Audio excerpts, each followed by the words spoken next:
I'm so happy to be here with you. Like Vincent said, I'm a school teacher at Sydney Catholic Schools. Currently, I work in the Sydney Catholic Schools office. Hi, welcome. Well, I'm very disappointed in you. Now sit down and be quiet. No, welcome, warm welcome. It's great to have you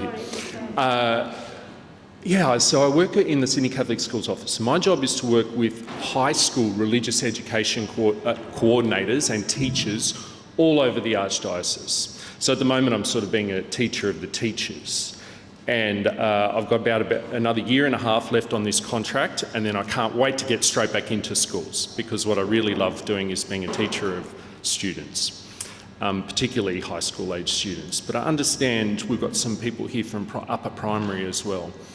And I've got a lot of, I started a catechist program at Kensington Public School, actually, when I was working at a school in the east called Our Lady of the Sacred Heart College. We'd take the girls down and give the catechist instruction to the year sixes. So I've got just this much of an idea of the sacred and blessed and really special work that you do. Anyway, so I've been an assistant principal in high schools and also a religious education coordinator, a coordinator of music and visual arts, and a classroom teacher. And I've been doing that for more than 20 years. I've loved every single minute. Shall we begin today with a prayer? Don't you love this picture?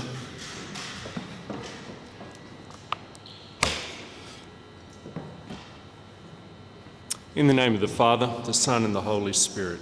Amen. Friends, today a reading from the Gospel according to Mark. People were bringing little children to him in order that he might touch them, and the disciples spoke sternly to them. But when Jesus saw this, he was indignant and said to them, "Let the little children come to me. Do not stop them, for it is to such as these that the kingdom of God belongs. Truly, I tell you, whoever does not receive the kingdom of God as a little child will never enter it." And he took them up in his arms, laid his hands on them, and blessed them. Well, loving God, as we do our work with the little children all over the Archdiocese of Sydney, trying to make you known to them and to recognise you in them, I pray that you be with us today and bless us and our work. Through Christ our Lord, Amen. In the name of the Father, the Son and the Holy Spirit. So folks, I thought a little, I understand that you're from here, there and everywhere. Here we go. I thought a little activity to sort of get us started. If you don't have a pen, I've got lots. One of the good things about being a school teacher is you're never short on pens. So just please give me a wave and I'll bring you one. I've put a little card on your chair. If you haven't got one of those, come and let me know. But just jot down a couple of points, a name and then a couple of points in response to the question up on the screen. Who was your best teacher? Thinking back, who's the best teacher you ever had and what made them so great? Well, folks, would you, we've figured out a little workaround with the microphone. I can just talk to you now. Would you like to share that, firstly, with a person or a couple of people near you? Be inclusive if there's people who aren't included, but just share whatever you wrote down with someone near you, and then we might share a few with the group. Take a few minutes now, meet the people around you. What kind of things did you hear then from the people around you about what made them so great? What sort of things? Do you guys want to kick us off? What kind of things did you hear? Are you happy? We summed up, yeah. Here, hold this for me so we get... Your sports teacher. Yeah. It was really fun. Yeah. What did he do? Well, he made me do laps down the pool, which I didn't want to do. But he kept saying to me, you can do it. Yeah. So Isn't that nice? So he made, what's your name? Janet. Made Janet do laps of the pool, which you didn't want to do. I do want to do, I do one. But then Yeah. he pushed me to do another, because we did 3, got the certificate, you got something. So Yeah. he'd encourage you. He was really good. I'm hearing so many things there. That's part of the teacher's art, isn't it? To make them do something that they don't want to do, or they think they don't want to do, but they know that they ought to. You know, what is it? The mind is willing, but the flesh is weak. Is that it? He sees your potential. He saw something in you, right? What about you guys over here? What did? Are you happy? Go on. My favorite Excuse teacher me. was my English teacher before, and of course she was very smart. She graduated summa cum laude Okay. in her school, and there are a lot of things that she does since it's while teaching, but one thing that really struck me is the affirmation. You know, when the student says something that she really likes, she would really affirm you. Oh, And yes. and then the way she connects her lesson, she does points like an arrow, and then she stresses one, and then connect to the next until finally she would get the focus of her lesson. And we were guided slowly. Isn't that great? Beautiful. I heard some great things here. Now, the first thing you said was, what's your name? Miley, thank you so much. The teacher used affirmation. It's funny, when I'm working with young teachers, when I've been in leadership positions in schools and in this job, if a teacher's having trouble with their class, the first thing I give them to do is I say, I'll watch you, and all I'm going to look for, I'll count the number of praise comments that you make. I'll say, let's go for about 8. You'd be amazed how hard it is for these poor young teachers to get to 8 praise comments in a lesson. Because what they've done is set up, unfortunately for them, a negative sort of environment in their classroom where they're always snapping at kids because kids are always being a little bit naughty, and there's just no positive discourse in the room. But this great teacher of yours had that knack of creating a positive environment in the classroom. It's interesting, isn't it? And I like what you said about just drawing you in a positive way towards the point. Yeah, isn't that wonderful? Just stretching the same sort of thing. What about just one more? Is someone around over here? Oh, you've got a face that says I'm about to share. Go on. Hold on to that and say just some things that you heard in the conversation. They were, from my colleagues particularly, we said that the teacher cared, that they were a bit different. And I think it was just the fact that I think you want to share what you did? I was just going to say that they're engaging in even a funny way.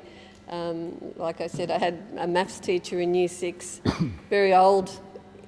For me, he looked really old, lots of wrinkles and everything. You know. He was probably 35, right? But, you know, he taught maths by rote, and he was just like with the stick coming around the desk as you recited, and he'd stop at one desk and he'd hit the desk and say 8 8s. And you'd 64. go, 64, and you'd say, shut your gobs, say no more. You know? And those things, like, he really engaged, and the kids, you know, we all loved him, you know. Yeah, it's such a thank you so much.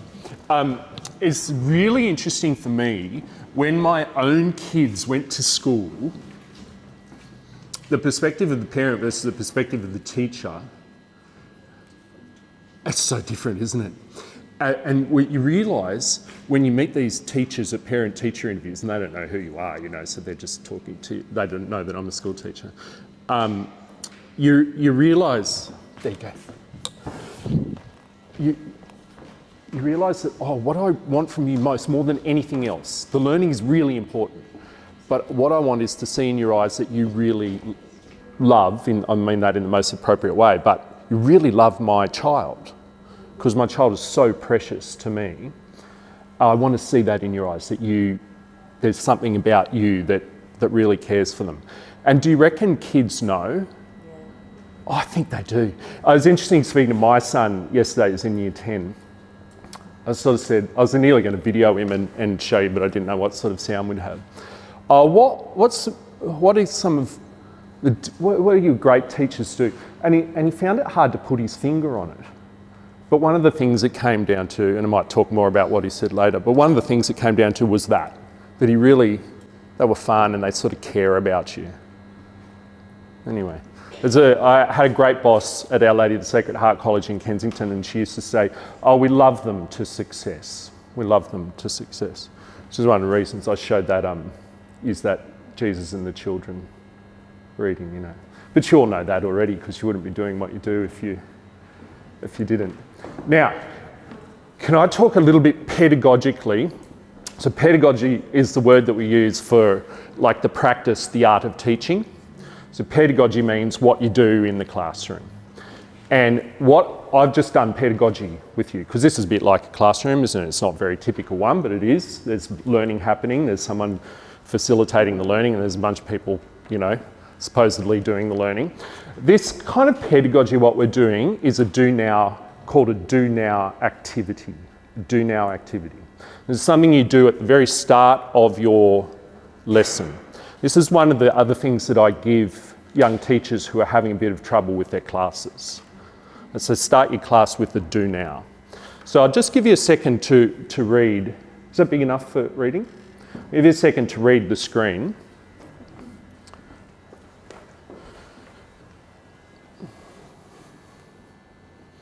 This slide is one that I showed, I teach a university class at the University of Notre Dame of future high school religion teachers.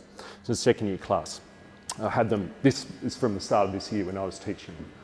And so it's got a couple of references on it. This idea Bloom's taxonomy is a way of, you know, low on Bloom's. That's a bit of teacher talk for easy questions. So don't ask them anything too challenging. Give them something easy. If there's a young teacher having a trouble with a high school class of boys, I always say start the lesson with writing. Pen and paper. Same way every time. Just start the lesson with writing because the boys understand that. Screens down, fellas. No, there's the activity. Away you go. Don't talk too much because they'll start getting distracted. But a do now activity is good in lots of different ways as well. It works well. That one I did just then was a discussion activity, really.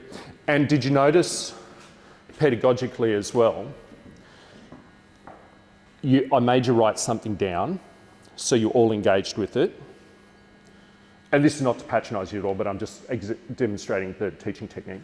I made you write something down so you're engaged. Then you had to share, so everyone got a chance to say what they'd written down. Now the problem, remember you wanted to share and I stopped you? No.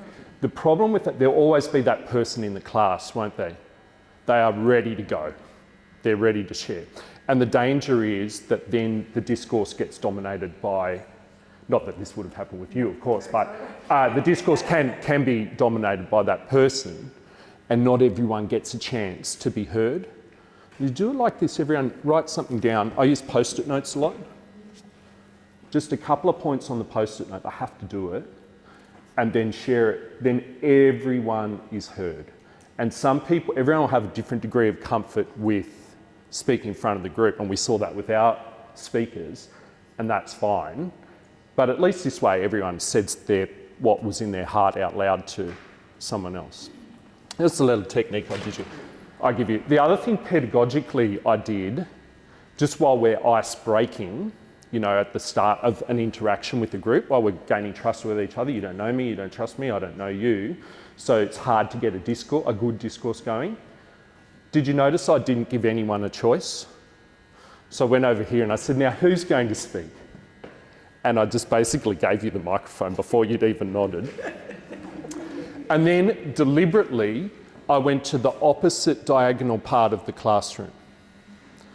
So another danger is that and it was nothing, it could have been anyone sitting in this row, but I'm going to make that shape in my classroom. Because another danger is I'm going to get caught over here with a couple of people who are smiling and putting their hands up.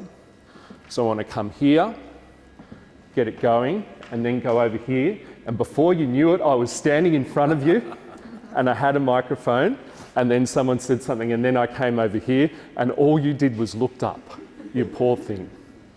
Yes? Would that be a kid at the back of the class who could already be a pain? Yeah, it could be, but I never want to embarrass a kid. So and you'll get the sense.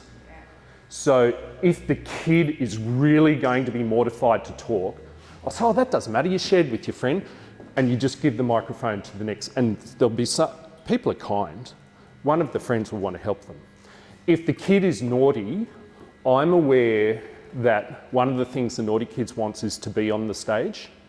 And I'll talk a little bit about this later, when the naughty kid is trying to engage you adversarially so that they can become the centre of attention. It's important not to let that, you have to give that kid appropriate opportunities to be the centre of the stage and praise them when they engage in it appropriately, but you don't want to let them be the centre of the stage in a way that's not good for the learning of the rest of the group. So there's one little thing.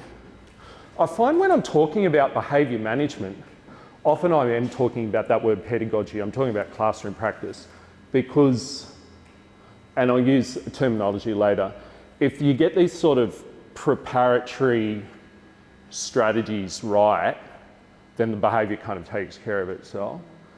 Whereas if there's, not always, but sometimes the cause of behaviour issues with inexperienced teachers is they haven't had the experience yet to do this kind of stuff. But that's okay, as I say to them, you can make as many mistakes as you like in your first year of teaching, many as you like. Just learn a little bit from each one. Okay, so here's our aim for today, and this beautiful professional development which Vincent has organised. We'll try and do this. We'll go through to about 11, and then we'll have a cup of tea, and then we'll go through to from about 11:20, 11:30, just to 12:30, and then we'll finish before lunch. It's all about this positive learning environment. This is what we want, everyone wanting to be there. So when I talk about a positive learning environment, we're just going to do one more activity, and don't worry, the whole day is not this. There's lots of things, but there will be one more little post-it note activity now. These two questions, and I've actually popped them up on the stage here. In a great classroom, what would you see and hear, and how would students and teachers feel? Now, I don't mean to labour these points, but I just want to establish what we're aiming for, and then we talk about how to sort of get there behaviour-wise. So what I propose now is I'll take 2 or 3 post-it notes, 2 or 3 or 4, write down something. So one thing that I might see in a positive classroom is students working hard. Or another thing I might hear is lots of discussion, something like that. But you just have a think about what do we want it to look like and sound like, and how is everyone going to feel. So take 3 or 4 post-it notes. After you've written your 3 or 4 things, can you please go and stick them up under those signs on the wall? And so we'll have this little sort of pattern of post-it notes on each side, and then I'll read a few at the end.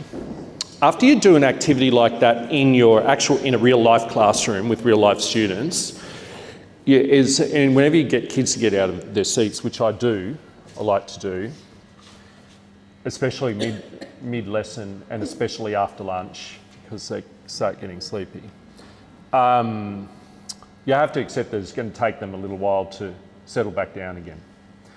And it's important to be realistic about that and let it just take a little bit of time. But after the settling, and again we'll talk about this later on, I'll never restart until I can see what's happening here, which is that, okay, everyone's ready now. Because if you restart and kids are still unsettled, then you're saying what the kids are reading there is, this guy doesn't care if I'm paying attention or not. All right, let's just have a look at a few of these. Wow, isn't this fabulous? What would I see in here? Affirmations, student-centred work and activities. Interesting pictures And hear some focused discussions and some silence. I like that as well, because you hear both, won't you? Great discussion. You'd hear, and see students paying attention. Happy students, good one, respectful. Children listening to the teachers, very important, showing respect. Respect is a quality that I talk about a lot in high school classrooms. And I start with them respecting each other. And it's easy for us, right, because it's image of God. We see the image of God in every single unique, precious, wonderful individual. So it's impossible not to have respect. But you have to teach students that. Respect it's probably harder now than it's ever been in 20 years, probably. But it's never been more important. So we have to keep sticking at it. Students would feel relaxed and happy. That was over there, it should be over there, but that's good. We'll talk more about that in a second. You'd see and hear questions asked by the students. You'd see a smiling face of the teacher. I agree. Students focused and interacting intelligently, on task, talking in turns. Yeah, because you want discourse, don't you? You just don't want it you want it in a respectful way, to use the word from before. Students wanting to listen, but also wanting to participate. Not more than one person speaking at a time. But this author here sensibly notes, being quiet doesn't necessarily mean that the kids are on task. And that's something that I can guarantee in any staff meeting. If the staff are being quiet and smiling at you, that doesn't necessarily mean they're listening. What's true of teachers is true of students also. Engagement in activity, concentrating, happy faces. Classroom decor to engage teachers and students, like highlighted works, news events, colour, action, books, resources. You'd see interest in the lesson being taught. You'd see respect to each other. It's that word again. Interesting discussions, students engaged, great interactions. I think I did that one. Teacher explaining calmly and clearly. That's good. Students look interested and expressing and trying to answer and following the lesson. When I read those words calmly and clearly, I thought, oh yeah, that's so important. The teacher we're the adult in the room. So if we're elevated, that's a panic sign to the students. Wonderful responses. And how does everyone feel? They feel happy. They grow spiritually. Perfect. At ease with each other. Yes. Engaged, happy, participative, fulfilled. Yeah, the teacher feeling so good, like floating, walking out of the room. Isn't that great? Happy and engaged, everyone feels great. Teacher feels she is really teaching her students well, and vice versa. Students and teachers would feel included. Oh, good one. Yeah, that everyone feels a part of it. Appreciation, thank you. Yeah, good manners. Let's talk more about that later. Wanting questions, wanting to be there. Oh yes, good. School should be a joy. The kids, you'd love that they want to be in your room. It's a wonderful feeling. Teachers feel that their message has been heard, good, included, part of a team, happy, interested, peaceful. Students engaged. Teachers feel heard and valued. Clever, prepared, thoughtful, engaged, interested, accomplished, interested, safe. Oh, I was hoping someone would write that. It's one of the first things I say to kids. Oh, no, this is a safe space. Everyone is safe here. And that word is so deep. It's got a lot of meaning, especially today. Young people today are very conscious of this, their own sort of feeling of safety. Walls with interesting paper, classroom well lit, yeah, good. Students coming up to us and wanting questions answered. Clever, prepared, thoughtful. Time goes quick. Ah, good, yes. Doesn't time go fast when great learning is happening? Well, that was wonderful. And again, sort of pedagogically, what we're doing here is, so I said before I do a lot of post-it note stuff in class. You can overdo it, but it's a good way of just reading the vibe of the room. Everyone is contributing. Everyone, you try and read as many as you can, pick up a theme. Often I'll type them out and show them the next lesson and then they can see themes as well in the learning. I do post-it notes a lot to have students evaluate my practice. So I sort of say, what's one thing where you're feeling really confident in your learning? And what's one thing you wish that I would explain again? And they won't tell you that. If I ask a room, a kid will never tell you what they're not quite understanding. Who's going to put their hand up and admit in front of no one? But they'll write it down. Or, yeah, go on, please. So you usually ask not more than 2 questions and make them contrasting questions. So something like, where do you think your learning is going well? Where do you need more help with your learning? Or what do I do? What does Sir do that helps you to learn? What could Sir do a bit less of? What kind of activities? Yeah. My observation has been full memory of what they had learnt. Yes. And I'm saying, is that a method as well that we have to remind them what they learnt? Oh, if you like, yeah, absolutely. I mean, it's a funny thing. You'll read your students' exam answers sometimes. So I mark the HSC, and you'll be marking studies of religion. You'll be marking some sample answer from your class and go, I taught you this. So they've written a bunch of rubbish. But I taught you. And then you have to ask yourself the second question, yes, but did they learn it or did you just present it? So it is always an interesting question, if they haven't remembered what we've presented to them, and if it's important that they remember it, then we do need to, first of all, ask them what they could be doing better, but secondly, ask ourselves, well, maybe I need to give that a little tinker. And I always do it in a great kind of a positive way. I'm like, oh, well, I'll be better at it next time. Okay, now, isn't that wonderful? But what's the reality? Boy, oh boy, it's not that, is it?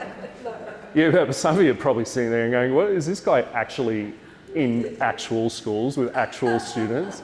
This is not what I'm reading on the news, So the reality is quite different, isn't it? Do we have a positive classroom all the time? Well, our students say not necessarily. So just to explain this graph to you, on the left is year 4, moving up to year 12. This is the percentage of the kids' classrooms where they feel there's a positive environment. So in year 4, 80% are saying yes, positive. By year 6, it's at about, mid-high 70s. Look what happens in year 9. That happens in every subject in every school. Year 9 is always the deal. Look what happens in year 10. They think they know it all by then and they're over it. They don't have an end in sight. Yeah. And I wanted to put this one up because what age are you people working with? You're right in the tricky part of this graph, right? You're right in the tricky part of this graph.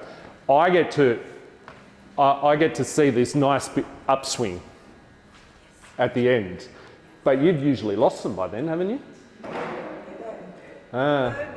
Sometimes.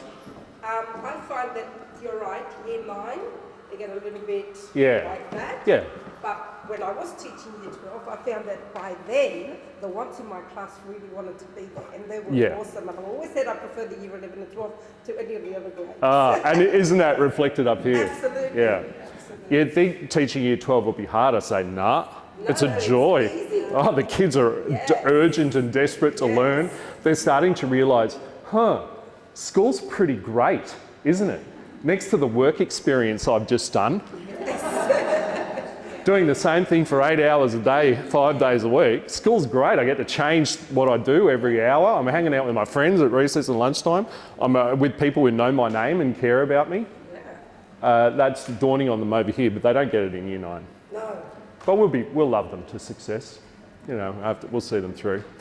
But it's a tricky time in education because we're a little bit short-staffed. And these are 2 stories literally from the news this week. I started preparing this Thursday last week.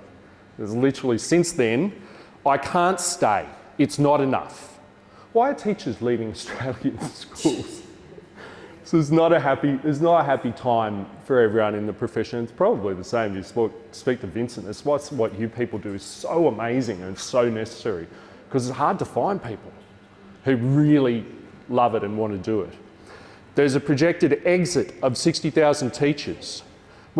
This was the 4th of July. Yeah, so this was last Wednesday or Tuesday or whenever. How do we fill that gap? It's funny times at the moment. And when you speak to, one of the times when teachers leave the profession is when they're young teachers have been doing it for a few years and going, wow, this is pretty hard, actually. And part of the reason that it's hard is there's a negative environment in some of their classrooms. It's through no fault of their own, because it's just an inexperience in learning how to do the job. And we've just got to we've got to be better at supporting our young teachers during those times. And some of the things they say to me is these. And you might not experience these, I hope you don't, but these are kind of the things which are causing teachers stress. So this is what I'm going to talk a little bit about today.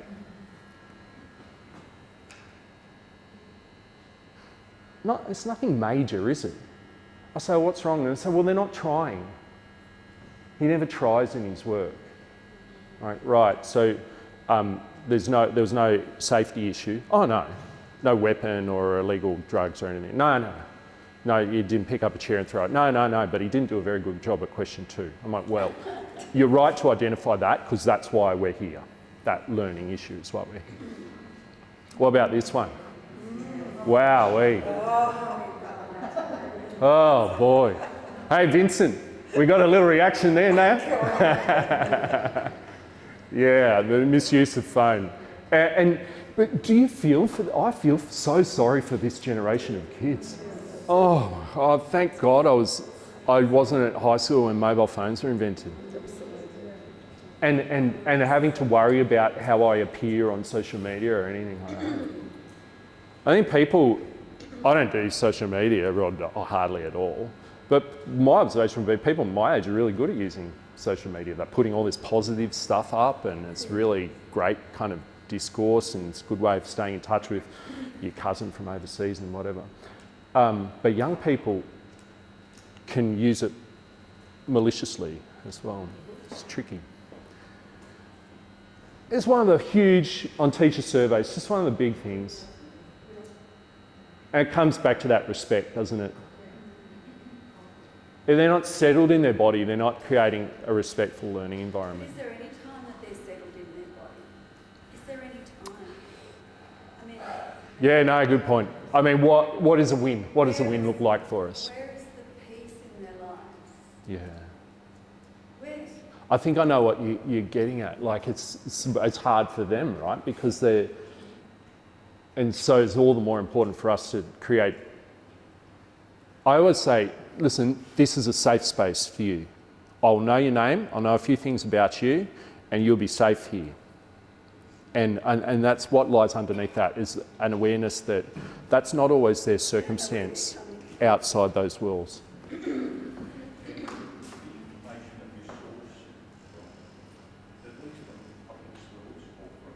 Oh no, the previous one was a public school graph, the XY graph. This is from my own experience with Catholic school teachers. So I know that you work in public schools. My experience of public schools is a bit like, one of my kids went to a selective school, but it's a bit like yours just being a catechist. So I don't have quite as much knowledge about public school teachers.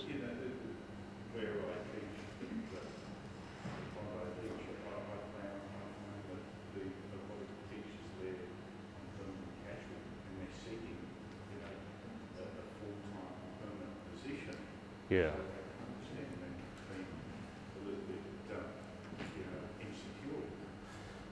Yeah, I mean, we won't get into that, sir, but it's, you're absolutely right. These poor young teachers, they can't get a home loan because they've been in casual, you look at their employment record, they've been in casual jobs for 8 years. Just rolling over. Yeah, it's a big issue. But that's come about because we've protected those positions for people who are on maternity leave and stuff like that. So we want to keep the protections, but also give people employment security. It's part of, yeah. Some teachers are, are keen to get on that full time, but other teachers say, I don't have to attend to parent teachers. Oh, yeah. I'll just babysit them and leave at 3. Yeah. I was just going to say, this is a Catholic school. It seems quite sad. Oh, yeah, but I don't want you to get the wrong idea. Schools are a joy. This is just some of the stuff that does cause people stress are some of these things. So I don't really experience any of this myself in my own practice. But I have to acknowledge that in the schools where I teach and have taught, some people are experiencing these things. And there's something about when, as I say to young teachers, it's pretty easy when you're a middle-aged man who's the assistant principal. If I say, can you please put your phone away? The child almost always just puts their phone away. So it's a bit harder when you're, 26 to have the kids do that. So these are the kind of things. Now, when I get to aggressive action, in 20 years, it's sort of happened to me twice. So it's not something that teachers are dealing with very often, but it's something that happens. Sometimes kids are breaching school rules, little rules, but also big rules. There'll always be some, issue with an illegal substance or some issue that becomes a police matter. So those are the kind of things that cause teachers stress. In our space in religious education, there's some kids trying to engage you on controversial issues. I don't know if this happens much in your space, but they really care a lot about things like gay marriage and, I don't want to talk about it today, but trans is a big issue for teenagers at the moment. I really want to talk to you about that and, what God thinks about and what you as a religion. And before the words are even out of their mouth, they want to have a fight with you. So it's interesting how we sort of deal with that. We can talk about that later if you like. Pastoral issues, by that I mean a kid, this happens in my career in both boys' schools and girls' schools, but a kid would do a little bit of self-harm and they'll accidentally on purpose let you see it. It's often a little bit of cutting. And so just when you're there, they'll roll their sleeve and so you see a few little slashes on their arm and you clock it and you think, oh, she wanted me to see that she's going through that so that she can be helped with it. So that's another little thing which comes up, which is sort of in this space. I don't think it's I might say something about it later, but it's probably not one of the big ones in your space. I thought we might just do leading into the break. I'll do a little bit of role playing. And again, no one said we have to do anything they don't feel comfortable with, but just a little bit of role playing about, this is something I do a lot with the uni kids. Okay, when everyone's noisy, when your class of Year 8 kids are noisy, how do you get them to be quiet? Shouldn't be quite as bad as that picture from The Simpsons there. So I thought we'd just talk about this a little bit, and we trust each other now so we can just talk in this space. I won't make you write any post-it notes. When does your class get unsettled? Is this an issue for you guys? When does it happen? When you're distracted, if you've got to get a machine going or something's not working. Yeah. Oh, I'm with you. When you try and get the projector working, it happened to me for 15 minutes today. When you're trying to get the projector working and the kids are just sitting there. So what's causing them to be distracted? They're not on task. They're doing nothing. Nothing to do. What were you going to say? When they're bored. Yeah. So that's a little bit also in the why side, isn't it? When does it happen? When does it happen? When I'm doing something else, why does it happen? Because the kids are bored, they're not feeling engaged within that moment. When else? My experience is that I've been very fortunate because our classes start from 9 and finish at 10. But I speak to other teachers, but they can get this problem towards the end of the day when they're at 2 o'clock. Kids are The kids have had just about enough of it. So one of the big reasons that kids are distracted is because they're elevated. They've just come from PE or music. I was a music teacher. I was always sending distracted kids back into other people's classes.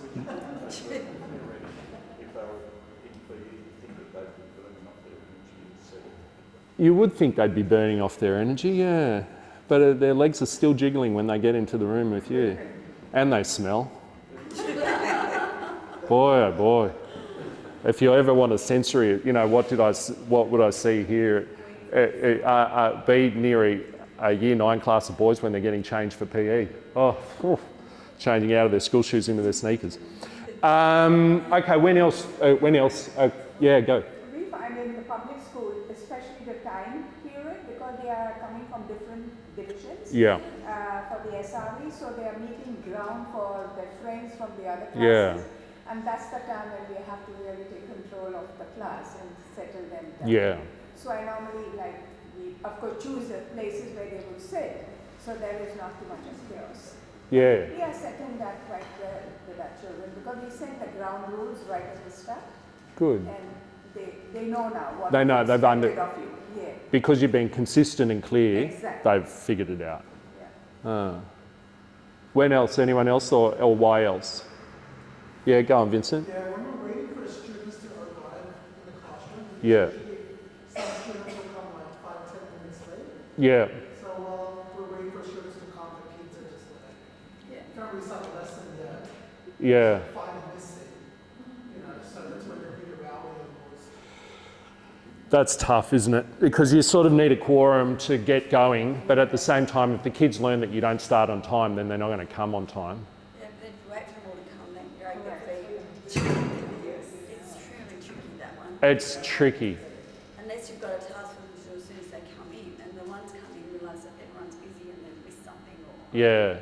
It's another power of the do now activity that it's like, something happens at the start of this that I need to be there for. Then again, you have to be pragmatic and proportional. So if a kid arrives late, is that an issue? Well, it all depends. If they're late every time, it's an issue for me.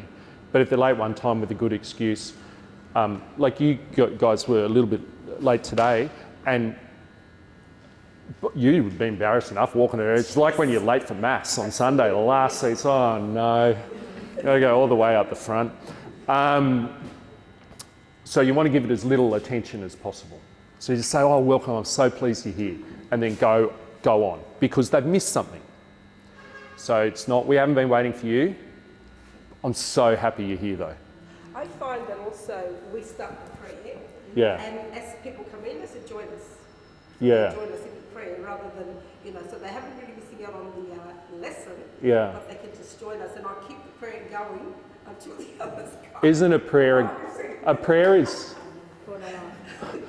is so many things, but apart from anything else, it's a great settling activity. Yes, absolutely. That's not why we do it, but it does work for that. I actually don't, in my practice, I don't start the lesson with prayer very often. I did today, but I like to start with something else and then come to the prayer after because I just resist using it as a settling activity, but it does. But at the start of my career, absolutely, I was doing that a lot. I've got a slide about what you were talking about, Vincent, this one here. This is how long you have to wait for your class to quieten down at the start of the lesson. So percentage of teachers across Australia, all schools, 7% never, but well, the other 93% are waiting for their kids, and some of them are waiting for their kids either frequently or always. So what's that, about 40 plus about 30? So about 70% of their teachers are either frequently or always waiting for kids at the start of the lesson. So that tells me you've got a cultural problem. So we treat that locally in our own space by making the start of the lesson quite an urgent thing. There's only so much we can do though. So there's got to be a cultural approach to this. If kids are slow to settle, then that would be something that I would, next time I'm an assistant principal in a school, I'll work on that. Because that shouldn't, our teachers shouldn't be dealing with that. All right, now, so, can I show you how I do it? You'll have to be good actors though. So, can you be unsettled? And I'll show you how I do it. So go on, have a talk to each other.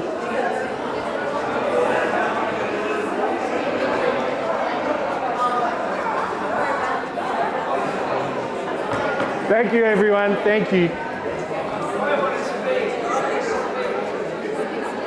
Thanks, folks. Thank you.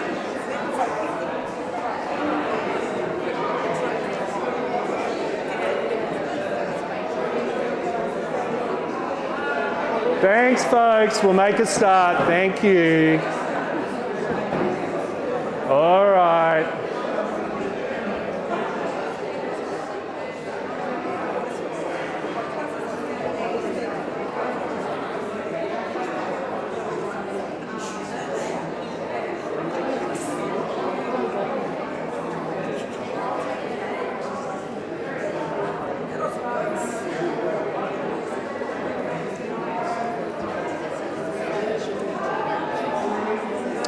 I'm still waiting for just a few groups, but I am very grateful that mostly everyone's ready to go. This is a terrible class. And I will say, some of you, I think you all probably heard me the first time when I said it, and some of you really listened and were quiet straight away. I feel really respected by those people. So thank you to those people.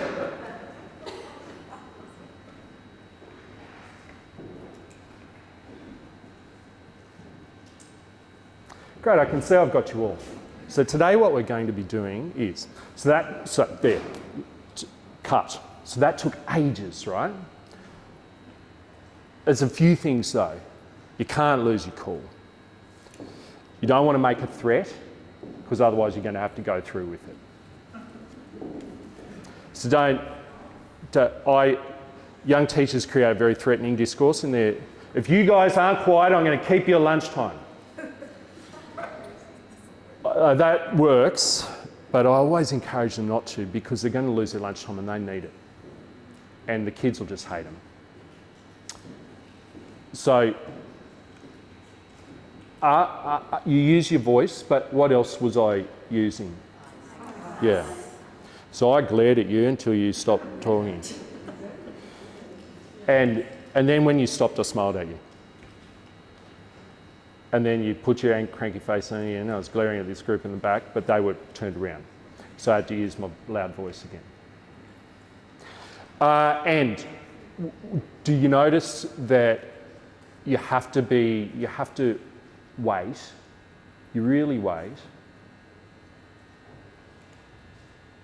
and everyone was quiet, and you guys were thinking, oh geez, did we take that a bit too far? And I waited even a bit longer, and I was looking at you, and then what did I do? Yeah, I was just, go on. You were positive, you positively affirmed the people that first were quiet for you. Right. And then you thanked them, but you didn't say anything negative about the ones that didn't. Yeah. So I tried, exactly. Well, that's what I tried to do anyway. So the trick is, when you're feeling least like it, see if you can squeeze a praise comment out of the situation. And what I'm trying to avoid at all costs is adversarial discourse. And I'm also trying to avoid giving attention to a behaviour that I don't want to see. So I don't want to get cranky. Sometimes you have to. But I didn't want to come over here and get cranky with you guys, because it's like you were saying before, sir, half of what they want is you to do that. Yeah, so I'll try and avoid that. So you just wait. You make sure you've got everyone. Now, would I say? I'd probably say something like, I tried to talk about respect. So I felt very respected by the people who were quiet straight away. Sometimes I balance that by saying, but just be aware what it says. If you hear someone ask with good manners for you to be quiet, and I'll raise my voice a little like this, but in a controlled way. If you hear someone ask with good manners to be quiet and you don't be quiet, what kind of person, what does that behaviour suggest? What kind of behaviour is that? I've been doing this for a long time and it made me feel a little uncertain. But I don't want to worry too much about that because you guys are still getting used to me and then you make it. That's okay. I've forgotten about it already. But sometimes you do have to get a little bit. I do that with a year group of boys all the time. So the boy, because there's a little bit of macho competition, They want to see that, no, I'm okay. If you want to do it, we can do that, but I don't want to. What I like is the respectful discourse. I'll respect you, I'll always use good manners.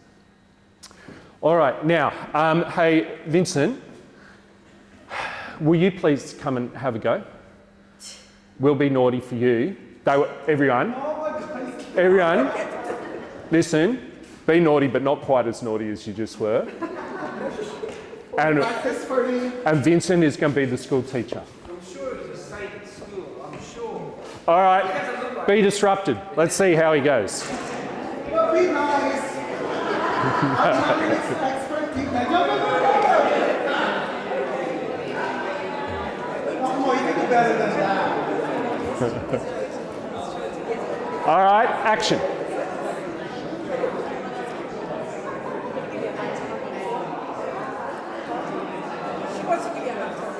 Excuse me, everybody. Thank you very much for listening to this group. Thank you for giving our attention today. Thank you to the group. Thank you so much for facing the fun. Thank you for listening. Thank you. Thank you so much. I really appreciate you listening to us.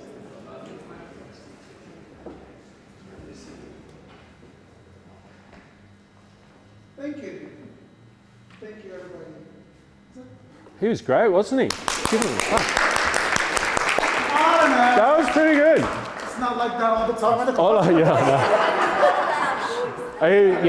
He's able to throw his voice, isn't he? What else did he do that was good? He moved a little. Moved a little, didn't he? They came over here. Is thank you. Thank you. Thank you. What else? Is it good? Could you put your hands up like this just to draw attention to yourself? Yeah, that's good. The real pros of this, there was a guy who I had as a teacher, our year coordinator, his name was Keith Valley. He could make the whole room be quiet just with his eyes.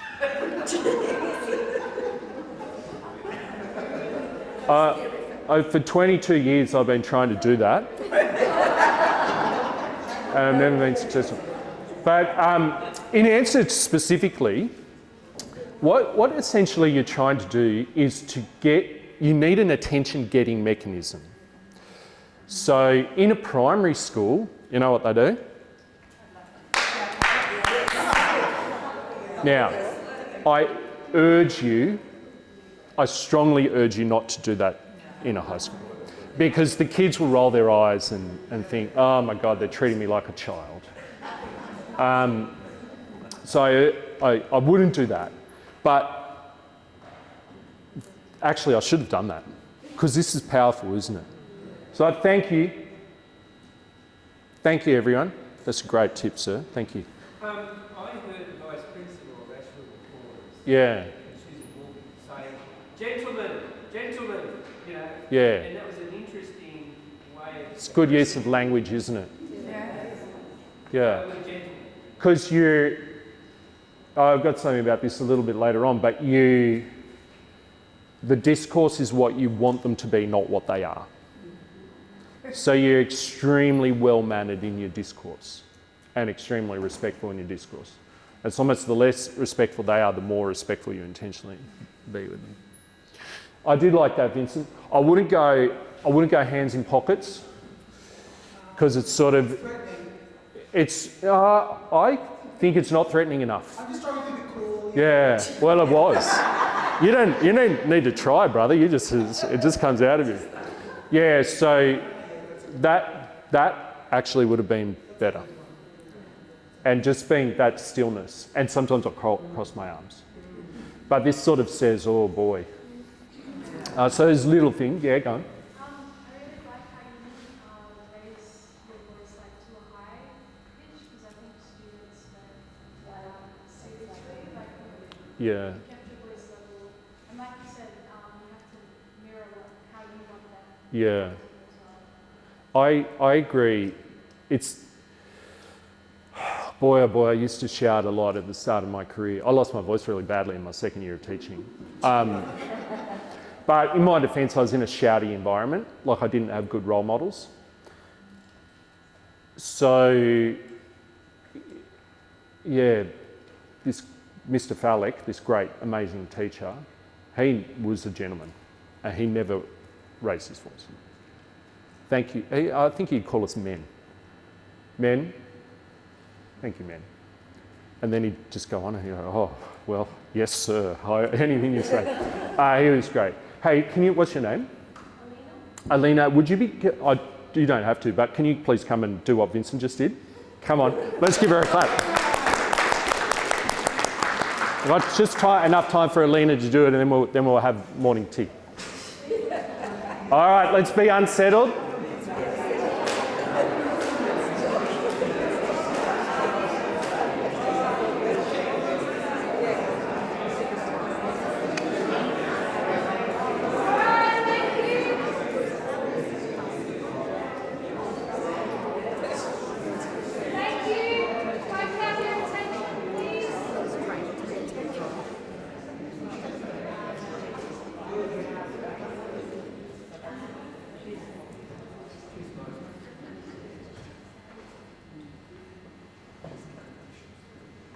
Hang on, Alina, give them 10 more seconds. Oh, yeah, and this is the hardest part.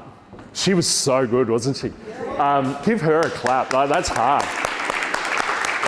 You were so good. You're a real natural. Now, but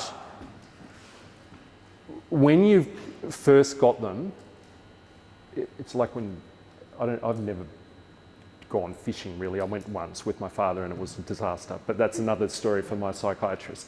It's like when you're fishing, I imagine, when you get the nibble, you don't want to move too quick. So when they start paying attention to you, just wait and make sure you've got them all and smile, because you're totally in control of this group now. Okay, just one more try for Alina. One more try. Go, be disrupted.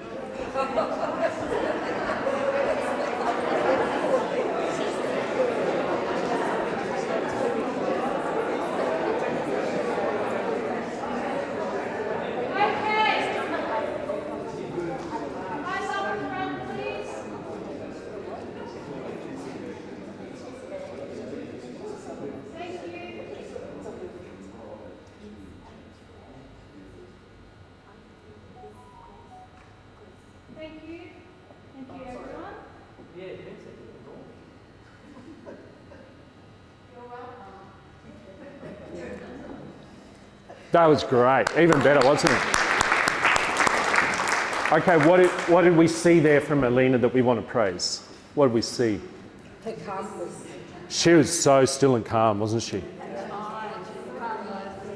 She was really good. If I watch this tape back, I hope I'm as good at doing this as Alina just was. Alina, did I hear that you might be training to be a school teacher? Are you training to be a school teacher? Ah, well, we need people like you. Thank you. How wonderful. All right, folks. Now, look, there'll be a chance later, and we might give a few more people a little try of that, and just in a safe and comfortable way. Some people are saying, no, don't worry.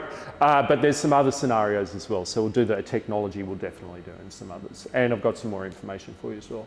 But for now, I think you've all earned a cup of tea. Vincent, shall we say we'll start again at about 11:20? Perfect. Okay. Good on you, folks. I'll see you in a few minutes. You see on your seats there a little sheet with some research. And just to note pedagogically about what I just did, the technique of interrupting yourself in a sentence and getting a little bit further along the sentence each time is another settling mechanism. So you want to say the sentence. You'll see in the sheet that's on your seat some research about behaviour management. So you say, thanks everyone. You'll see on the... You'll see on the sheet that's on you... Thank you. Oh, good. I'm so happy that everyone's listening now. You'll see on the sheet that's... And then you use a softer voice. You'll see on the sheet that's on your seat the some words about behaviour management. Now, we're going to do a little... it's another bit of pedagogy for you. It's called a jigsaw technique. We probably do this all the time.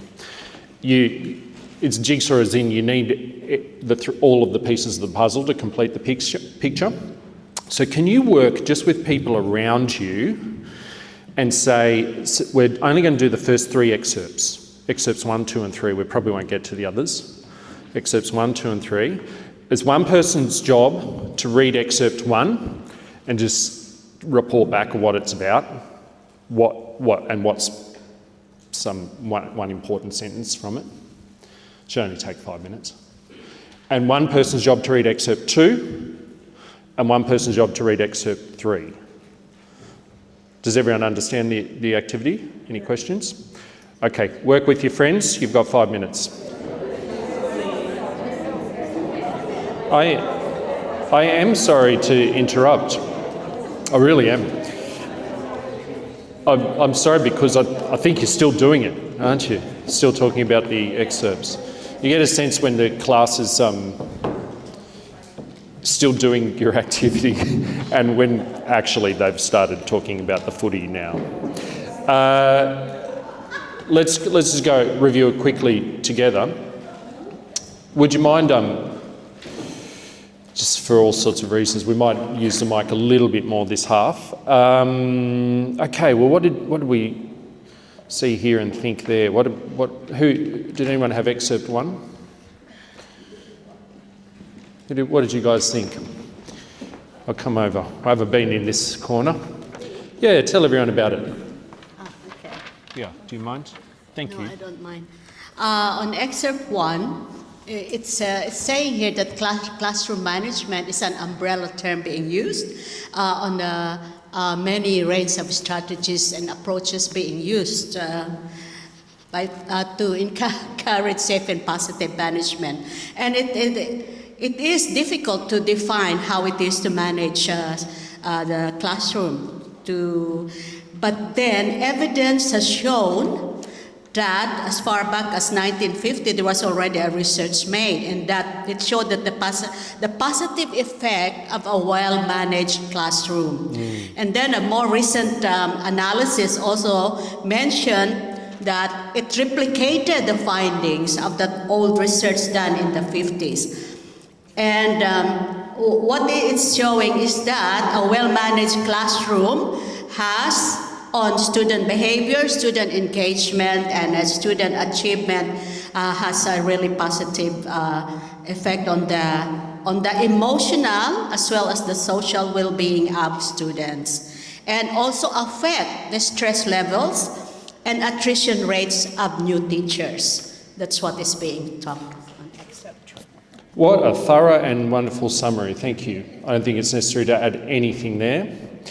This idea of effect size is something they use in research. So if the effect size is 0.2, that means it has a low impact.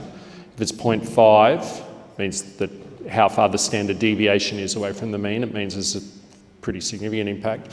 0.8 would be a large effect size. You can see the effect of a well-managed classroom on things. Did anything, when you glanced through that or heard your friend summarise it, did anything surprise you? No, it's good sort of common sense. Could someone from this group please do excerpt 2? Yes, I did excerpt 2. Basically, excerpt 2 is just telling us that disruptions in the class from students don't have to be loud and riotous and boisterous. They can be very, as it says here, low level, just a student not paying attention, suddenly speaking out of term, and I think the key words here is stressful. Even that can be stressful for a teacher or catechist. I can identify with that. Impact is another key word. So impact student learning, impact the flow of ideas. So I can identify with that as a catechist. So as it says towards the bottom, students who are disengaged in lessons, just their mind on some other issues, but not sort of loud, verbally disruptive. That can have an effect on their academic outcome. What else? Yeah, I think that's just the crux of it. Disruptive behaviours don't have to be loud and sort of rebellious. They can be very low level and cause stress. Yep. Thank you, sir. I thought that was a very good summary of both what you took from it. You used words like the key word here, and also some really accurate quotes from the excerpt as well. I said something about that before, didn't I? Where it's not always the spectacular stuff which is getting in the way of learning. It's the kind of ordinary, everyday, off-task talking, unfocused. Who had excerpt 3 over here? Would you just say a couple of words? Excerpt 3 is on early career teachers or new teachers. They feel they are underprepared in classroom management. Now, any teachers in particular may feel overwhelmed by some of the problems encountered in the classroom, but early career teachers feel that they don't have the training, that they haven't been given enough training in order to handle classroom management problems. And the studies show that less than half of teachers who have just done the training feel that they have the skills and the talent to address classroom management problems. So 43%, they feel that they are well prepared or very well prepared. So that's less than that's less than 50%. In addition, fewer new teachers prepare that they have the ability in order to address disruptive or noisy students. And they are the ones who feel that they need more support and training. Thank you again. I like the way you use statistics in your summary for the group. Thank you very much. Okay, so pedagogically, what we're doing there is I gave you some reading to do, and it doesn't have to be, some kids aren't very good reading. I was discussing that with one of you just at the break. Some kids aren't very good at that kind of activity. But nevertheless, there should be time in every lesson, I think, that is quiet time, whether they're writing something or reading something, not necessarily watching something. If you've really got them, you could do some meditation or something like that, some reflection on scripture, or even some quiet colouring in. I think that's an important component of the lesson. It shouldn't be just elevated the whole time. So pedagogically, I wanted to put that space in this presentation. Then, again, that principle of the jigsaw where you feed back to each other, so you all have got something to do. You have a product which you have to produce, so we were talking about that one. You have to give the kids something that kind of some accountability, even if it's a small one. Just report back to your friend what that was about. And part of the accountability is then they know that you're going to ask different groups to report back about the excerpt. Now, when I asked again, sorry, sir, please. Wouldn't that be covered in the children's activity book? Because that's there. Yes. Now, I've forgotten about these activity books, but I know exactly what you're talking about, but I can't think of specific examples. Yes, it should be in the activity books. And my own way of doing it is I absolutely use the activity books, but I don't only use them. So I let myself be guided by those, and Vincent will set me straight here if I'm on the wrong track, but you shouldn't be shackled by them at the same time. So there should be a great range of activities in those books. They must have been written by experts and proven in the field over the years, yeah. I remember the ones that we used at Kensington Public School were excellent, for instance. The Year 11 girls who I used to take down there could deliver them. Some were better at it than others. But anyway, more on that in a second. So then, pedagogically as well, the zigzag across the room. Where did I start? Here. Anyway, I went vish, vish, vish. Yeah, their turn next, is it? Okay. If I was going back, it would be their turn next.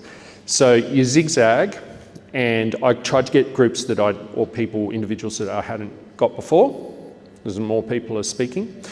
After each of the people spoke, one of the things that you do a lot at the start of your career is you say, "Oh, good boy, that was a cracker. Well done." And then when you get a bit better at it, you listen harder and try and praise some specific thing from within. So after each person's report, I tried to praise a specific, and again, I'm not patronising at all, but this is just good educational practice, adults or kids, whoever. You specifically praise, "I like the way you use statistics. I like that comprehensive summary and the way you used an excerpt. I like the way you chose a key word, the impact," or whatever it was. So specifically praising some element of the thing. So it's the quiet activity, the product, the responsibility, this principle of the jigsaw, everyone has something to do, and the feeding back with specific praise. Hey, should we try another role play? I found myself having a lot of Simpsons pictures. I don't know. Anyway. I don't know if you can see this, but every kid in the class is on their device. Every kid. Are the kids on the devices in your classes? Yeah. Yeah, it's a huge thing. And when you've been around in a school for a while, you can just say, "Close the devices, please," and they'll do it. But I guess the issue is, if they're on their phone, they're not doing good learning, let's face it. And if they're on their computer, we're not so naive to think that the only thing that they're doing on that computer is the task that we've set them. No. So they've got another window open. I see this with my own children. You know, they'll be doing their homework and they hear me walking down the corridor. Yeah, it's even better than that. They don't need to close it. They just go click, click, click, and you see things just sort of disappear. Foot, foot, foot. And the only thing left is the essay. Yeah, sorry. That is a big problem in my class, year 7. Yeah. They seem to be always on the phone and so on, and no matter what you say, they wouldn't keep their phone. Yeah. I would say, please keep your phone invisible by putting it in your bag or in your pocket. Yeah. Then they would say, "Oh, wow,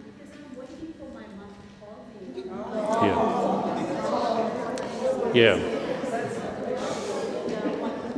That is so funny. That comment was, the kids say to you, oh, but I'm just waiting for my mum to call me.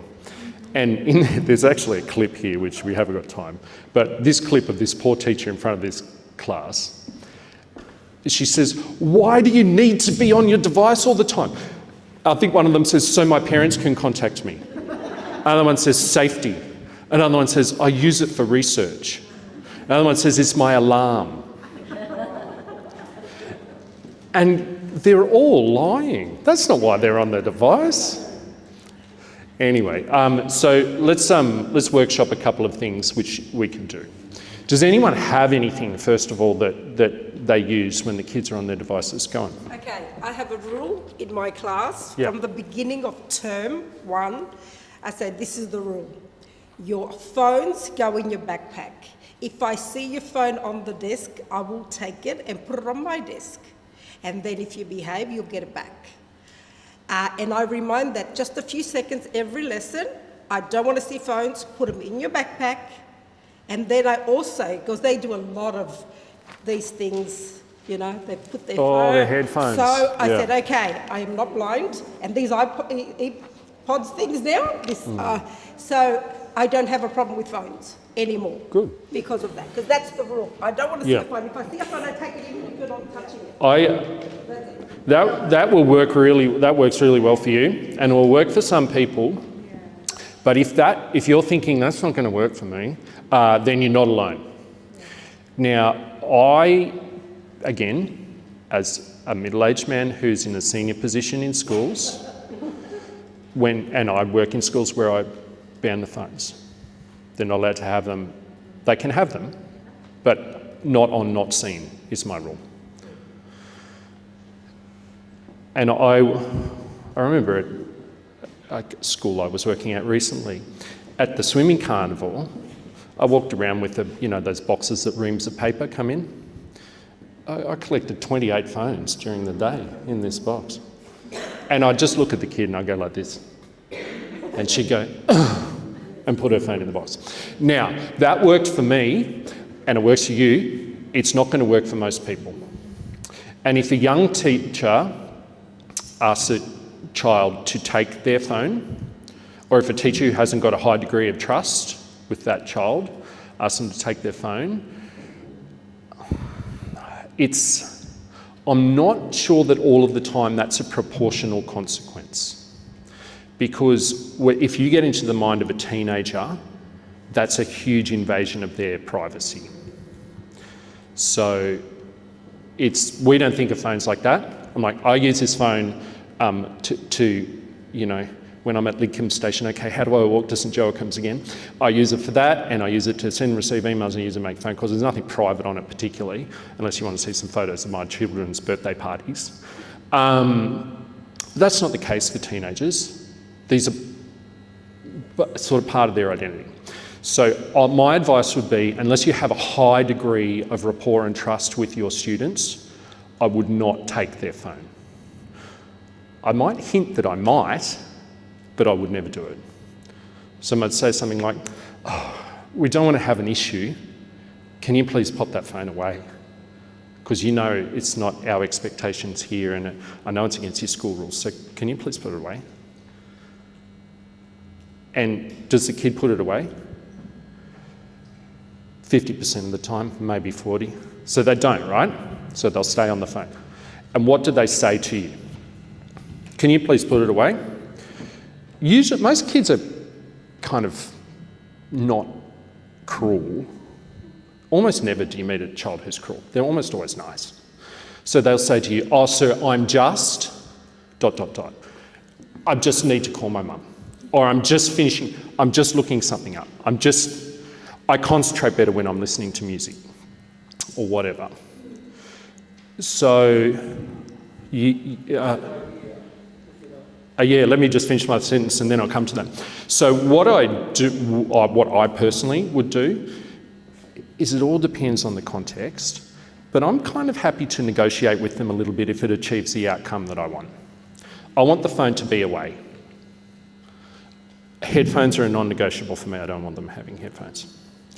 So if they say, "Oh, but sir, I work better when I've got the headphones on." I said, "Well, it's not going to work for me and in this space, so it's not going to be okay. But why don't you finish listening to this song? In a minute, I'm going to look up, and gee, can you please have put both the headphones and the phone away, but enjoy your last song."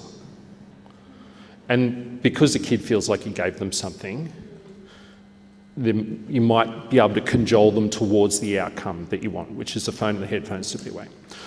Or if the kid says, "Oh, sir, I'm just looking up or I'm just finishing," I'll sometimes say, "How long do you need?" I'm just messaging my mum. The mums at eastern suburbs Catholic schools are very well communicated with by their children. They must know every minute of every day what these girls are doing. I'm just messaging my mum. "Sure, how long do you need?" And the child will be confused at first because you're being nice. And a minute or two. I said, "Well, how about just finish the message? Then can you please put your phone away?" And I say, "Sure." And he said, "But Michaela, I mean it. It goes away and it stays away for the rest of the lesson. Do we have a deal?" "Okay. But Michaela, if you're promising me, you finish that message and it goes away, right?" "Sir, I promise." "Great. Okay." And then you go and do something else. The problem with the other way, "Michaela, what are you doing?" "Sir, I'm just messaging my mum." "You know the phone's not allowed. Put it away." "But sir, I'm just messaging." Suddenly you're in a fight. Everyone in the class is looking at you. Now, if Michaela's the wrong kind of person, she wants everyone's attention. And she's getting it for doing the wrong thing right now. So what are we teaching her? That if you do the wrong thing cleverly, then you get everyone's attention. So anyway. And she'll say, "Sir, I'm just messaging my mum." I say, "I told you already," and you start, you get your angry finger out. "I told you already, give me the phone." Or no, it's not. It doesn't go to that straight away, does it? It goes to, the first thing you say is, these poor young teachers, "Put it away or it's going on my desk. Put it away or I'm going to confiscate it." Now, when you make an or else threat, if you do that again, you're on detention. Or, "I'm going to keep you at lunchtime the next time someone calls out." Or, you have to be prepared to do the thing which you're threatening. When you make the specific threat, you've got to be able to go to that space. Almost always you don't want to, because it's going to create a bad relationship with the kids. We're here to be the face of Christ for them. And Jesus did go into the temple and crack the whip and turn the tables over. I think Jesus would have absolutely confiscated their phones. But first, he probably would have told them 3 great parables. So then suddenly, I feel sorry for the kid in this situation, because here's how it works out as the assistant principal. The kid refuses to hand the phone over to the teacher. The teacher says, "You've got to give it to me or I'm going to tell Mr. Martin." And the kid says, "I'm not doing it." And the teacher says, "Well, in that case, I'm reporting you. You can get out and go to the assistant principal right now." I can understand why teachers do this. And the kid will, swear under their breath or something. And suddenly, you're in the assistant principal's office and you're going, "Well, I've got a kid and I have to look at it as suspension here. She defied a teacher, she swore under her breath, she stormed out of the class." So suddenly, because a kid was on their phone, I'm having to call a parent and threaten a suspension. So we've arrived somehow at the wrong consequence for the action. So what we really want is a kid to get off her phone. Now, when you're the assistant principal, you take the phone. Or when you're the senior teacher, or when you're very, very well trusted, or I can see in your eyes, you've got that thing, and the kids are going to say, "I can't mess with this lady." But most of us don't have that. And most of us need to, I would recommend working by negotiation and giving the kids some agency, just achieve the outcome. You want the phone away. The headphones they shouldn't be using their headphones in class. When I was at Bridgetine in Randwick, I banned the headphones. The kids just used to, I'd walk around, first or other, walked around and they'd be on them in the classroom. I banned it. Wowee, was that a big cultural change for that community. That took them a couple of terms to get used to. Yeah, I know. You open a floodgate like that and then it's 10 times harder to take it away. But it gets a little bit complicated because we did mention that that child, that student, said, Mum, to my mother. And they probably say, well, you know, if I get in trouble here, I can drag my mother in and she's and I'm a protected species. So yeah. So Sir here is correctly, just for everyone, in case you couldn't hear, identifying that the kids are sometimes, just as we'll threaten to them, they'll sometimes threaten to us. They'll say, oh, I'm just talking to my mum, as in, you don't want me to tell her that you're threatening me in the detention. I think as soon as we're engaging in that kind of discourse with them, we've sort of lost. I know they're not talking to their mum, but I don't care. I just want them to put the phone away. I know they're lying to me. You are not talking to your mum.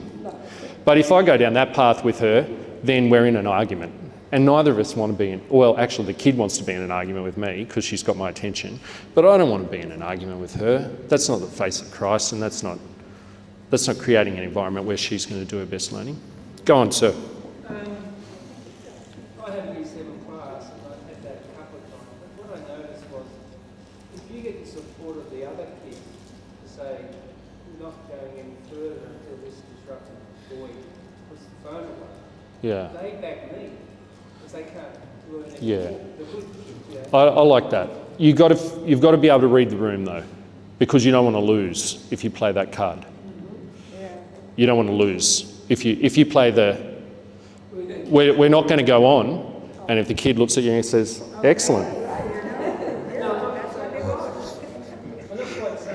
Yeah. I guess technically the method is that I found in observation that the other boys know this kid is already wanting attention. Yeah. They already know. And they don't want to give it to, and it's like I was saying before, kids are nice, and they want to learn, and they want to be engaged with you respectfully. They want to be treated like adults. Of course they do. It's like I was saying before, gentlemen, using good manners. They love that stuff. So say, oh, well, we have a respectful learning environment here. So part of that is that we show our respect for what's going on, which we all think is really important, by giving it our full attention. And fellas, I know I'm the same. If I've got the headphones in, it hasn't got my full attention. So while you're here in this space for the next 20 minutes, please take the headphones out, please. It almost always works. Or what you said, sir, if it's going to work, yeah, absolutely. If that works, use it. But different things will work for different people. I guess my principle would be, don't get in a big fight over something that's not a big issue. All right. We might just sort of soldier on there rather than doing. Would any of you like to try taking the phone?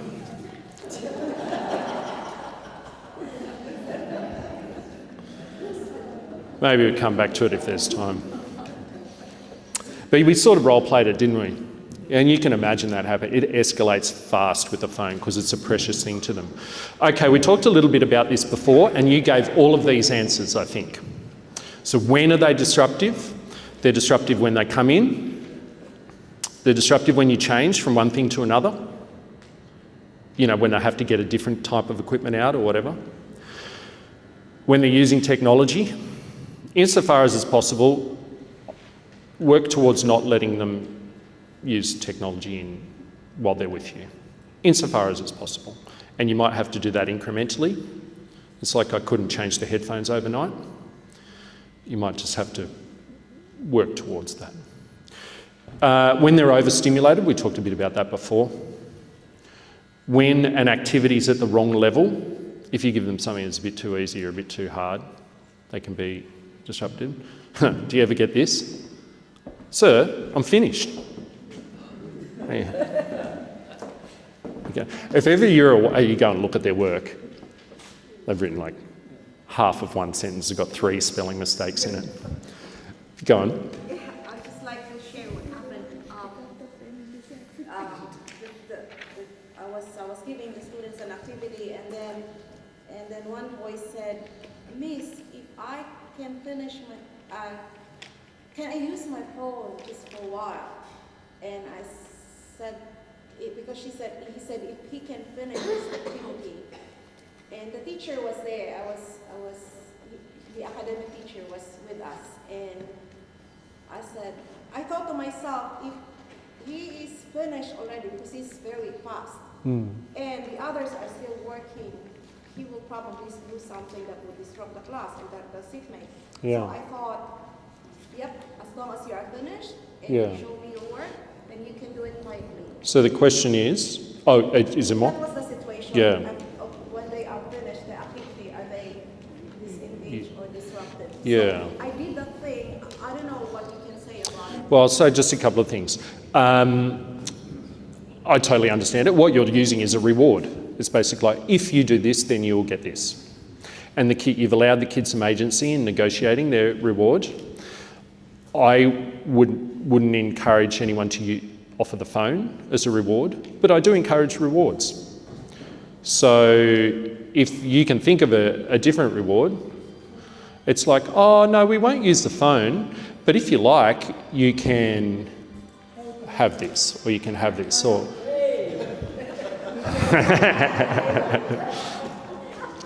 That's the other thing that happens. Some poor kid's phone will go off and they're not allowed to have their phones. When I was young, I'd go looking for the phone. Turn your phone off. Now I just like cheerfully ignore it. Unless it becomes an issue, because I don't want the attention to be there. All right, yeah, I get it. I probably wouldn't use the phone as a reward, because it's just not a space I want them to be in. I want them to be safe and free from their phones in my class for an hour. It's like, this is 1 hour of the day when you don't have to worry about it. Just put it on Do Not Disturb. Yeah, so when a kid has finished an activity, they don't do it well. Any teacher, if I'm away and I leave a lesson for the kids to do, I'll leave them 50 minutes of the work. The casual teacher will write back, they finished the work in 15 minutes. So I leave them 1 hour of work, which they do in 15 minutes. Did they do it properly? Nah. I'm still trying to figure out what to do about that. And when an activity's gone for too long, any group of learners will get disrupted if you don't change activity regularly. So why does that happen? Kids are bored, unmotivated, disinterested or distracted. Some of that is their fault and some of that is our problem. Sometimes the kids are used to a disruptive environment. Some of these kids have you were talking about this before, very unsettled home lives, or home lives that are filled with a lot of aggression. In the playground there can be a lot of aggression. Some of their role models, like look at some of the rugby league players, those kind of guys. But that's for some, those would be role models. This can be a very aggressive kind of environment, aggressive language and action. So they can become used to that and they bring that into your space. And so our job is to teach them a higher way. Sometimes kids are naughty because they're insecure. They're frightened to death that someone will see how stupid they are. So they take their identity by being in the class or equally social. They don't want to be... The worst thing you can ever do to a teenager is embarrass them in front of their peers. What's the worst punishment? So I always try and stop teachers from doing that. What was I talking about? Oh, so learning issues is related. Following their usual pattern. So if the kids are class clown in all their classes, they probably also will be in yours. I just try and love them through it all. I get why they're doing it. So I give them attention when it's a behaviour I want to see. If it's not a behaviour I want to see, I don't give it any attention or praise. Health and lifestyle factors. Some of the kids are on devices until very late at night. So they are walking around during the day and they are exhausted. And then other lifestyle factors is they're not eating properly, not eating good food. So I know if I'm hungry or tired, I'm not at my best. So sometimes a kid will be disruptive just because they haven't had a good night's sleep for ages. It's the kind of thing which you can't help them with very much, but it's one of the beautiful things. If you've got kids for a couple of years in a row, you start to get to know them and they'll share stuff like that with you. A number of boys who share with me that they feel like they've got an addiction to gaming, or, sadly pornography is the other thing. It's a huge issue for teenage boys, unfortunately. They share that with you because they don't want to be that person, or they're not that person and they want to be the person who they should be. And they recognise that the behaviour is incongruous with who they want to be or who they are. Sometimes another thing that we can't do anything about, if a kid's got a behavioural disorder or an emotional disorder, like oppositional defiance disorder is one that springs to mind. So kids have got a diagnosed disorder that needs to be worked through with trained professionals. We just have to keep the peace in those situations and refer the kid up. So you'll say to the teacher, listen, that student is being really oppositional. Is there anything I need to know? Anything I need to know there? And the teacher might say, oh, well, yeah, that's Joey and he's always like that. Or there's this kind of catch-all term, ADHD. Oh, Joey's got ADHD. So and you say, oh, okay, well, is someone working with Joey about that? Is Joey getting help with that? And they'll almost always say yes. But sometimes it's the way things get identified. I say to young teachers, they'll tell you about this, their gaming addiction. They won't tell me because they're a bit afraid of me, but they'll share it with. It's like the cutting, what I was saying before. They sort of sometimes they show a young teacher what they won't show an older teacher. So I'll just give you a second to read these. These are based on research in my own practice. This is what I show the university students who want to be high school teachers. Oh, that word. So this is a word from the literature. We talk about antecedent strategies and response strategies. So the antecedent strategy is the rule that they can't have the mobile phone. The response strategy is, can you please put your phone away? So the antecedent strategy is the do now activity or changing activity or time for quiet time in the lesson or whatever. The response strategy is, guys, that's causing a disruption. It's impacting on the learning of others. Can you please stop it? Or whatever. Have a read of those, see if you've got any questions.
Do we have any pressing comments?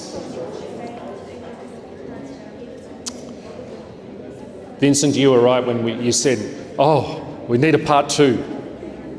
Let's see if we have any pressing comments. Is there anything anyone would like to say about any of those? Go on, sir. I think it's more of a challenge we may face because we're with the kids once a fortnight usually for an hour or so. It's hard to remember their names, I feel. Yeah. And not knowing their names sort of creates that challenge where you're not relating to them, and they may actually feel it. They may know that you don't know their name, and if they're being disruptive, you've got to try to get their attention. But if you call their name out, he's watching me or he knows me, and then they snap out of it straight away.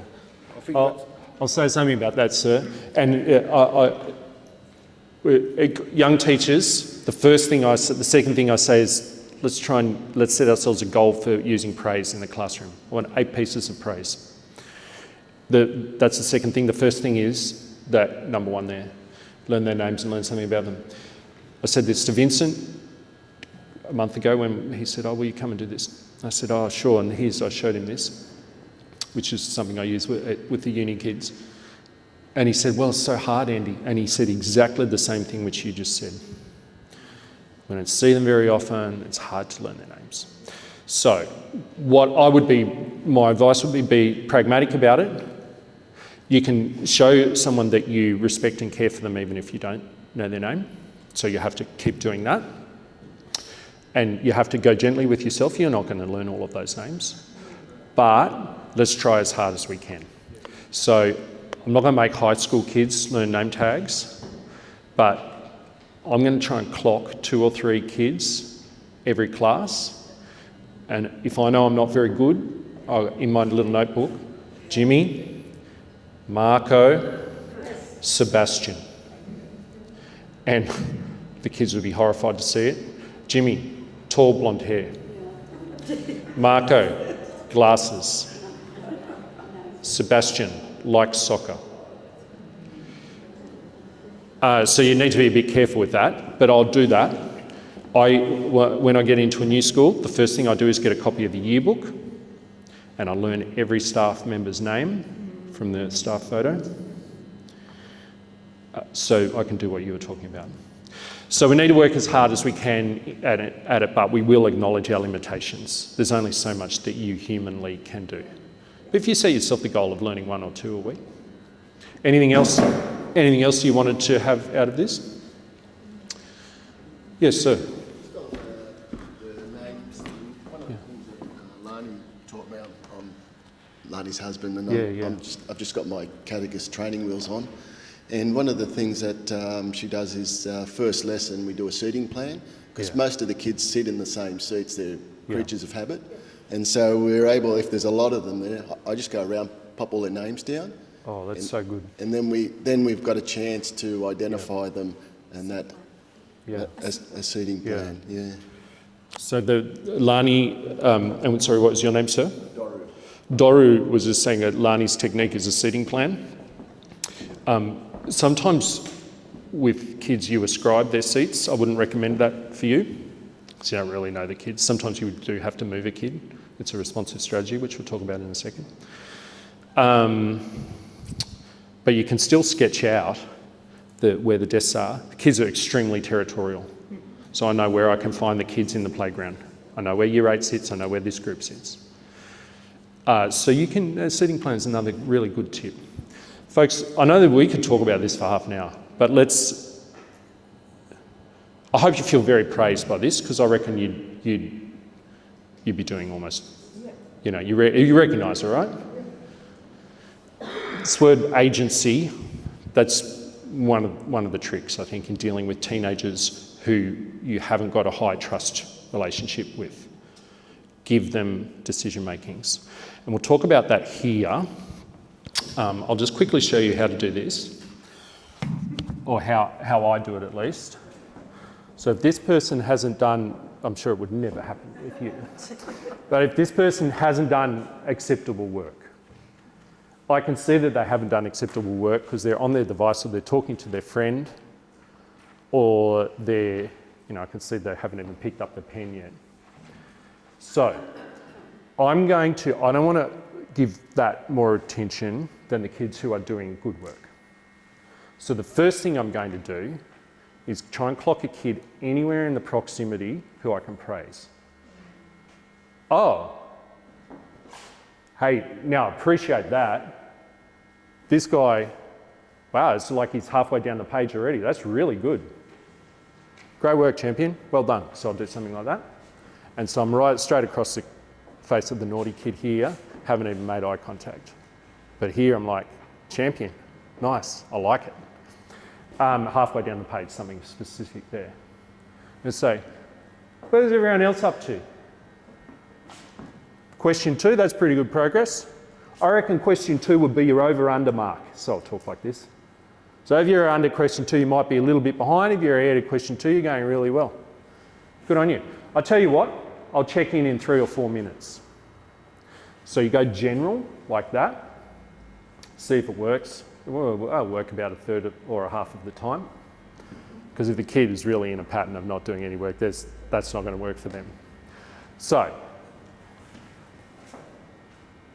half of them wants to be the centre of attention, so I'm not going to give her that. So I'm going to say, oh, hey Michelle, how are you going? And she'll say, good. And I'll say, okay, great. Well, I'll stop by in another minute and I'll see where you're up to. No more. Then get out of her face. That probably won't work either. So then go, Michelle, now, I notice you haven't really started yet. Is there anything I can help you with? Make about yourself. Can I help you with anything? Do you understand what the activity is asking you to do? Yes. Great. Okay. Well, I'm going to check back in 3 minutes. What do you think you could have done by then?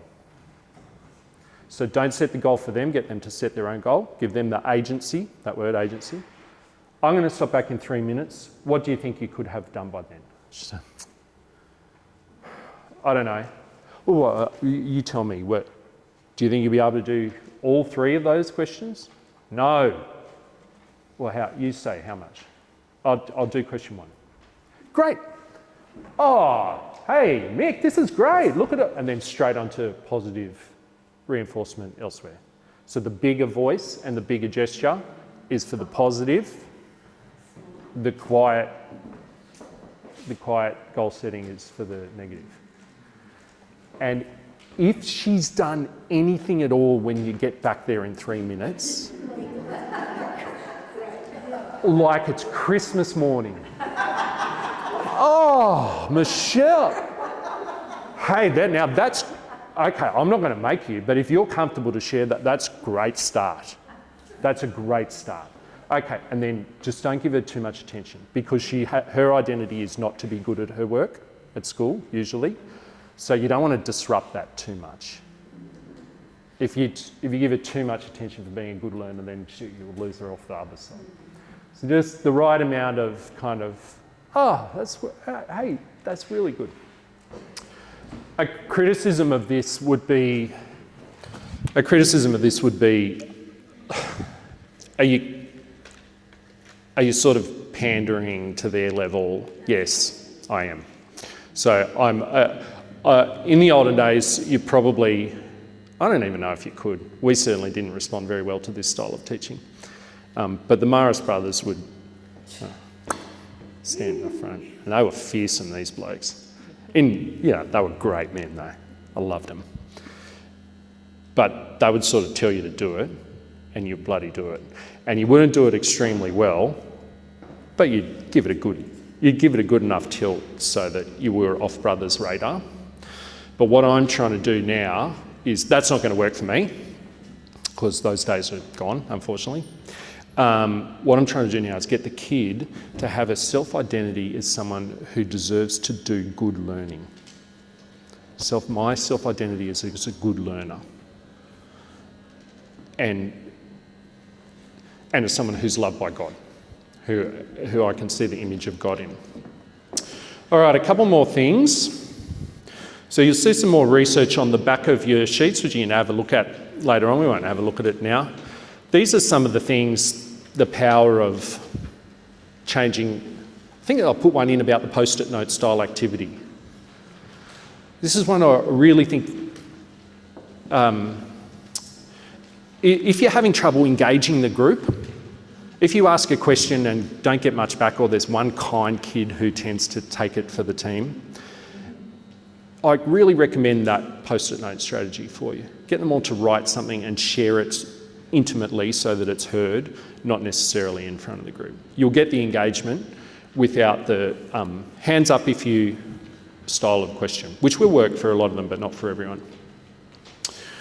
All right, so when it goes wrong, if you need to respond to something, here's some of the things which we teach teachers. So don't try not to embarrass the kid. That kid is the image of God. And so I want to love them to success, and I can see God in them and in their eyes. I don't want to make... They already probably got a low self-esteem, which is why they're carrying on like this. They probably have a tough life at home, which is another reason why they're carrying on with like this. So I've got to show them love. I don't want to... Those old days where you used to say, Jono, stand up the back. I try not to let people do that anymore. Let's kind of cajole them to success. We absolutely have the highest standards, but we don't do it. In the old days, you'd stand a kid up in an assembly. You, Mick, talking up, and in front of all the other kids. So we try not to carry on like that anymore. Separate the behaviour from the individual. So you sort of say, oh, that work's not a very good standard, rather than, you always do such bad work. Or, you're being disruptive is individual. That talking is disrupting others, is the behaviour. You follow what I'm saying? So try, if you can think of it, get onto the behaviour rather than what we actually want the kid to think is that they're great, they're beautiful, good learner, they can do anything in the world, so they're not being disruptive. It's like, oh, that talking is a disruption to our learning environment. That kind of aggressive language might make people feel unsafe. It's the language that makes people feel unsafe, not the individual. It's a subtle but important thing. Diffuse rather than escalate. We saw that with my mobile phone demonstration before. If you escalate it, then unfortunately you can have a consequence. It works out almost always worse for the kid, but you're going to feel bad about it because the kid's going to get a consequence that they maybe didn't deserve. Oh, we saw this one here. Minimise the attention. Put the attention where you want it to be. Give a 2 out of 10 response for the disruptive behaviour and an 8 out of 10 response for the behaviour you want to see. It took me years to learn not to make specific threats. If you do that again, it's a white card, which was the behaviour system. If the class does that again, one more person speaks, a number of times I said this, I'm going to keep the whole class in at lunch. When I was young, I used to love it when I had a class against lunch because I knew I could make the kids be good. But then again, I was exhausted because I was losing my own lunchtime, I'd write up on the corner of the board, 5 minutes. And they all knew, oh God, he's going to keep us in again. So I don't do that anymore. No specific threats. Give the kids agency, like we talked about. Well, how long do you need? How much longer will it take you? How many questions could you do? I do this a lot. I talk about how I feel. I felt a bit disrespected then because kids won't want, it humanises you a little. They don't want you to feel like that. I feel so proud when you're all quiet and, I feel so pleased to be here. I feel like this is a really good working environment. Safety is a bit of a thing in terms of this is when things really getting out of hand. So you should never. Sometimes a kid will get up and want to storm out of the room or whatever. It's one in a decade kind of thing, but then you're thinking, okay, this is now about safety. So you need to refer it to the teacher and the teacher will follow the school processes there. I should have put this earlier. This is a big thing for me. Proportionality in our response. So we're the adult, let's be proportional. A 2 out of 10 consequence for a 2 out of 10 crime. If it's an 8 out of 10 crime, bringing a weapon to school, you know what I mean? We give an 8 out of 10 response. The kid's suspended and it becomes a police issue. If it's a 2 out of 10 issue, not doing a very good effort on question 2, we give 2 out of 10 respond. I think you won't have incidents, but if you ever did, you should write it down and email it to someone, whoever your line is, whether it's Vincent or whoever it is. So, Vincent, just to let you know, a kid swore under their breath today. I don't think they were swearing at me, but everyone heard it. I'm fine. The teacher is aware of it. I've let them know. There's no action required, but I'm just putting it down. So it's one of those things I would encourage you to, if it ever did really go pear-shaped, it's a good idea to write it down. It's, you know why, don't you? It's protecting you in case it comes back by the school. In case someone from the school calls Vincent. What's this I hear about kids swearing in class, in the catechist class? Vincent can go, yeah, I know about that. It won't happen, but if it ever did, there you go. And again, CCTC to have their, reporting conventions for that 1 in a decade opportunity when things really go pear-shaped. All right, so we're sort of out of time for that last role play. I'll just tell you quickly, just super quickly, this is one of the major things, right? The kids talking. It's highly related to the be on task thing. Sometimes you need to you do all of those things, get them to set their goal, praise the behaviour you want to see. Sometimes you do need to move a kid. So you sort of say, this seating isn't working for learning. So what I'm going to do in a second, I'm going to move 3 or 4, and we're just going to go turn about, and then don't worry, because it's only a temporary move. In another few minutes, I'm going to move 3 or 4 kids again. So it's only a temporary move, and there's nothing personal. And you say, okay, let's see, Michelle, can you please just grab your things and move over here and do it on a change of activity? For this next activity, Michelle, can you do that over here? Jono, can you work over here? Now, Jono's the guy I want, right? Jono will say, but sir, I never did nothing, whatever. Sir, I never was, and you say, oh, Jono, you're not in trouble. We're just going to move for this activity. It'll just be 3 or 4 minutes, and then we're going to move again. You'll be back with your friends soon enough. And if he really digs in, let him win. So if he says, sir, I don't want to move. And you say, oh, okay, well, if I leave you there, how about this? Let's come to an arrangement. On this next activity, I'm going to come and check what you did. If it was really good standard, you can absolutely stay there. But if it's a bit sloppy, can we agree, Jono, boom, you're gone. And he'll say, okay, because he got what he wanted. But then you clock him, you say, okay, I'm going to come. So that's one of the things you can do there. Fidgeting, just praise the behaviour you want to see, proportional response. They're only fidgeting. They're only talking. My son was at pains to say to me yesterday that a quiet classroom is not a productive classroom necessarily. Some of our strictest teachers are not our best teachers.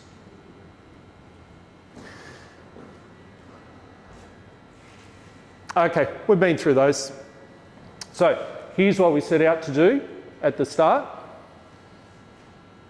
Talking about positive classroom. Some little pedagogy things like the individual response cards, the small group sharing into the big group, the quiet time activities, the jigsaw activities, that zigzag pattern of getting responses. That's what we set out to do. Let's come to this to finish. In the name of the Father, the Son, and the Holy Spirit. Loving God, thank you for the opportunity to meet each other this morning, and thank you for the opportunity to do the work that we do. Watch over us in our work and watch over the children we teach. Through Christ our Lord, in the name of the Father, the Son, and the Holy Spirit.